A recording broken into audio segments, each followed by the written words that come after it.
Hello friends, good morning. Today our topic is statement of cash flow.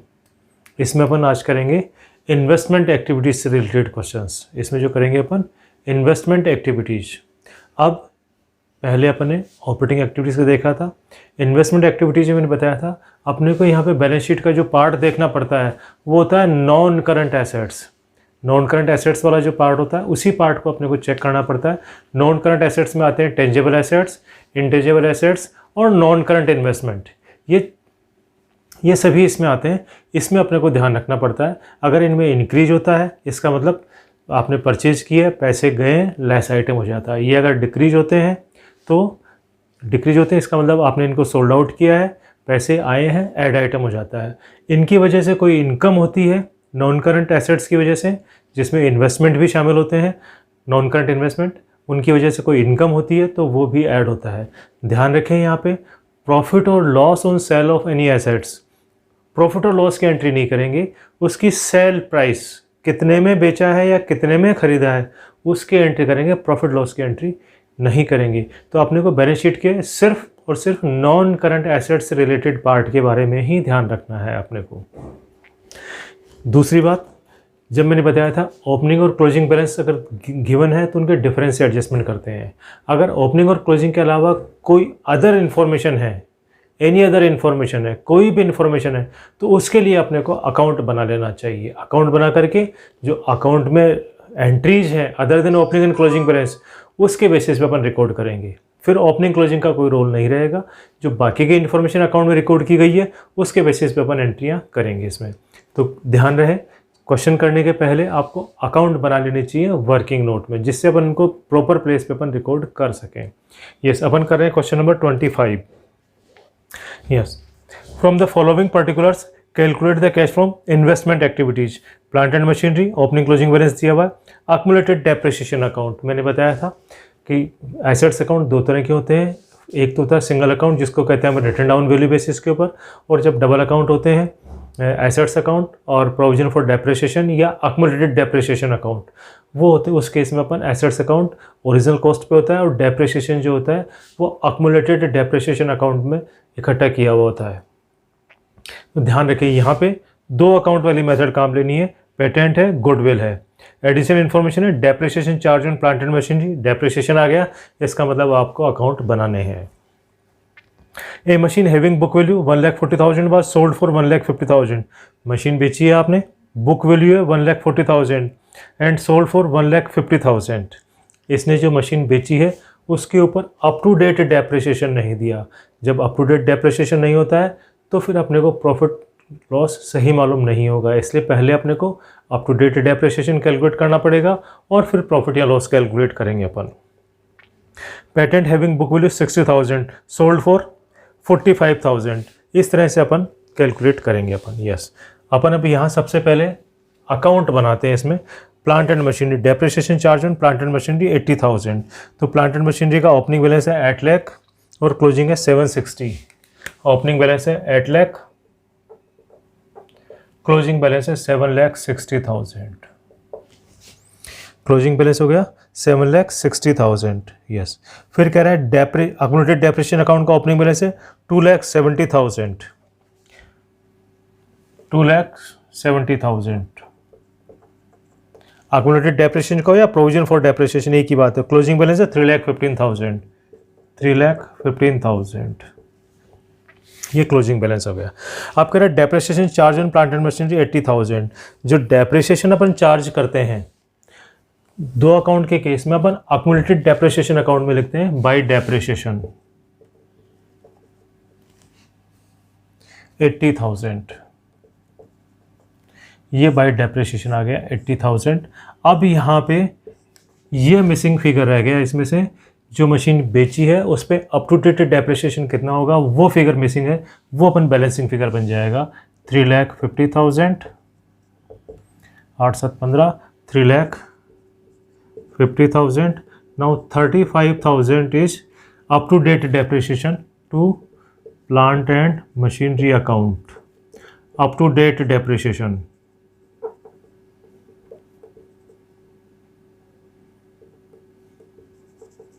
Depreciation on plant sold.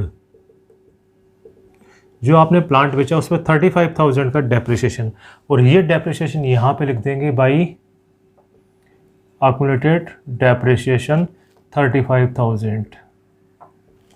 अब ये क्या कह रहा है, कितने में बेचा इसने plant? A machine having book value 1,40,000 sold for 1,50,000, 1,50,000 का आपने a machine having book value 1,40,000 sold for 1,50,000, 1,50 में बेची आपने, तो by bank sale 1,50,000, book value है 1,40,000, बेची है आपने 1,50,000, 10,000 का प्रॉफिट हो गया। तो प्रॉफिट इस साइड में आएगा two statement of P&L profit 10,000। अब इसका अपन बैलेंसिंग फिगर निकाल लेंगे तो पता चलेगा अपने को कि कितने में बेची है, कितने की आपने परचेज की है या क्या है। डिफरेंस देखते हैं किस साइड में आता है। 7,60,000, 8 लाख इधर ही होगा आपके पास में। 5 3 8 6 14 9,45,000, 5 3 8 6 14 7 8 9,45,000। यहाँ पे डिफरेंस आ गया आपके पास में 1,35,000 टू बैंक। ये आपकी मशीन परचेज का फिगर आ गया 1,35,000। इसका मतलब आपने इस साल जो मशीन परचेज की है वो है 1,35,000। इस तरह से आपने पहले जो मशीन बेची है उसका up to date depreciation calculate किया, इसको यहाँ पे ट्रांसफ़र किया और फिर आपने कैलकुलेट किया। बैलेंसिंग फिगर आया आपके पास में मशीन परचेज करने का फिगर, ये बैलेंसिंग फिगर है आपके पास में परचेज। अब दूसरा कहता है आगे, इसको भी रिकॉर्ड कर लेंगे अपन। Patent having book value 60,000 sold for 45,000।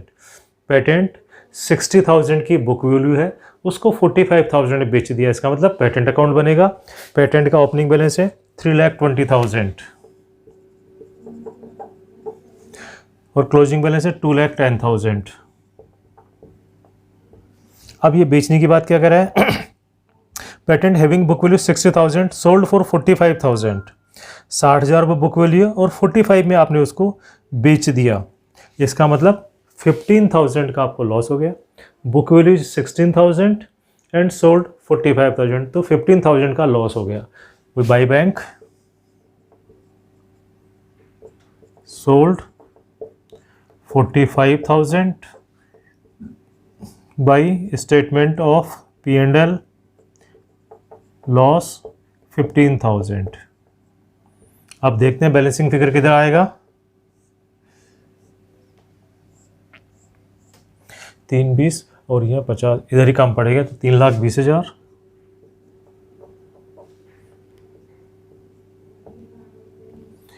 पैंतालीस और 15 60 70 217 मतलब 50,000। ये 50,000 अब आपके यहाँ पे कम रह गई। 5 5 10 4 1 5 1 6 5 11 1 12 2,10,000। अब यहाँ पे क्रेडिट साइड में डेफिशिएंसी है 50,000 की। ये 50,000 क्या होंगे, अब आपको ये देखने की बात है कि ये 50,000 क्या करेंगे। तो यहाँ पे आएंगे, पेटेंट है, पेटेंट के साथ में अपन करते हैं अमोर्टाइजेशन, राइट ऑफ करते हैं, उनको स्टेटमेंट ऑफ P&L में ट्रांसफ़र करते हैं। तो by statement of P&L right of, ये 50,000 आपके पास में स्टेटमेंट ऑफ P&L में राइट ऑफ हो जाएंगे आपके पास में। तीनों हो गए अपने पास में, अकाउंट बन गए। अब अपन इन्वेस्टमेंट एक्टिविटी का कैश फ्लो में एंट्री करते हैं। मैंने बताया था प्लांट एंड मशीनरी से सिर्फ बैंक वाला फिगर जाएगा उसमें। प्लांट एंड मशीनरी में आपने परचेज किया 1,35,000, पैसे गए less item, plant and machinery purchase 1,35,000। ठीक है, ये चला गया और नहीं जाएंगे। स्टेटमेंट ऑफ P&L ऑपरेटिंग में जाएगा। ये बाई बैंक 1,50,000 बेची है, पैसे आए हैं add, plant and machinery sold 1,50,000। Depreciation, accumulated depreciation कहीं जाएगा नहीं। इसमें से जो देखते हैं अपन डेप्रिसिएशन, ये ऑपरेटिंग का पार्ट है। यहाँ पे अपन देखते हैं बाई बैंक 45,000, पैसे आए हैं add item, invest patent sold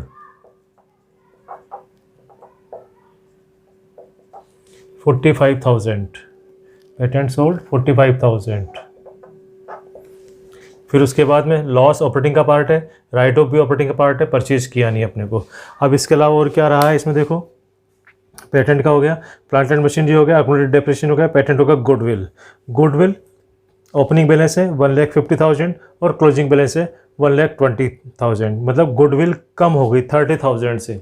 जब इंटेंजिबल एसेट्स कम हो जाती है तो अपन without in absence of any information अपन मान के चलते हैं राइट ऑफ किया है। Goodwill return of operating activity का पार्ट है, यहाँ पे नहीं होगा, तो यहाँ पे सब काम हो गया। अब इसका बैलेंस निकाल लेते हैं। ध्यान रखें यहाँ पे नेट प्रॉफिट बिफोर टैक्स नहीं लिखना होता है इन्वेस्टमेंट एक्टिविटीज़ में। इन्वेस्टमेंट एक्टिविटीज़ में नेट प्रॉफिट बिफोर टैक्स नहीं लिखते हैं। 1,95,000 माइनस 1,35,000 नेट हो गया आपके पास में 60,000, 60,000। ये आएगा cash from investment activities, cash from investment activities, net cash from, यह आएगा net cash from investment activities. ये हो गया आपके पास में। अगर आपके पास में इन्वेस्टमेंट एक्टिविटीज पे कोई टैक्स भी पेएबल है तो वो यहीं पे लेस करेंगे, लेस टैक्स पेड, वो यहीं पे लेस करेंगे और फिर जो फाइनल फिगर आएगा उसको मेन कॉलम में लिखेंगे। इस तरह से आपके पास में क्वेश्चन नंबर 25 कंप्लीट हुआ। अब ओपन करते हैं question number 26।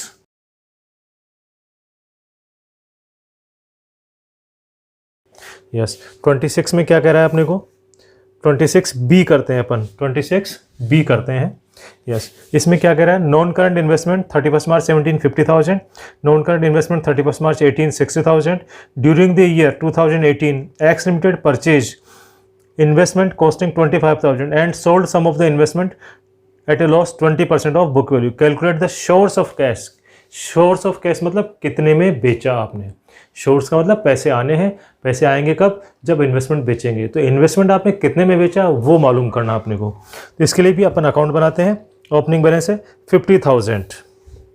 Yes, investment account का ओपनिंग बैलेंस हो गया 50,000 और क्लोजिंग बैलेंस कितना दिया है इसने 60,000। Non current investment 60,000, closing balance दिया है इसने 60,000,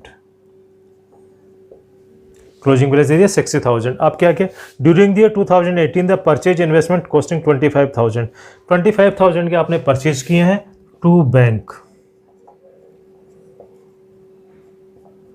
25,000। फिर क्या कर रहा है, and sold some of the investment at a loss 20% on book value. कुछ इन्वेस्टमेंट बेच दिए, जो बेचते हैं इस साइड में आता है। तो पहले अपने जो बेच दिए उनकी बुक वैल्यू कैलकुलेट करते हैं कि कितने में आपने, कितने रुपए की बुक वैल्यू का आपने बेचा। तो बैलेंसिंग फिगर जो आएगा वो बुक वैल्यू बन जाएंगी आपके पास में 75,000 एंड 75,000। जो बेचा है उसकी बुक वैल्यू आ गई 15,000। जो भी आपने इन्वेस्टमेंट बेचे हैं उसकी बुक वैल्यू आ गई 15,000। अब ये कह रहा है कि आपने 20% लॉस पे बेचा है, बुक वैल्यू का 20% लॉस, इसका मतलब बाकी के पैसे आ गए आपके पास में।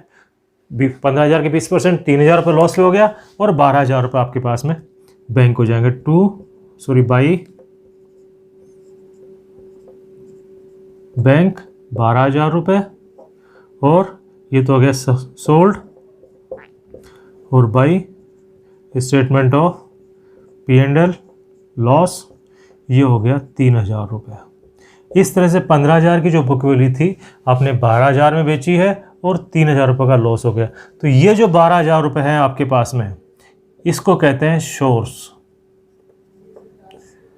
पैसे आए हैं आपके पास में इसलिए इसको कहते हैं सोर्स। तो यहाँ पे सोर्स कितना हो गया 12,000, यहाँ पे सोर्स 12,000 हो गया, 12,000 रुपये आए हैं।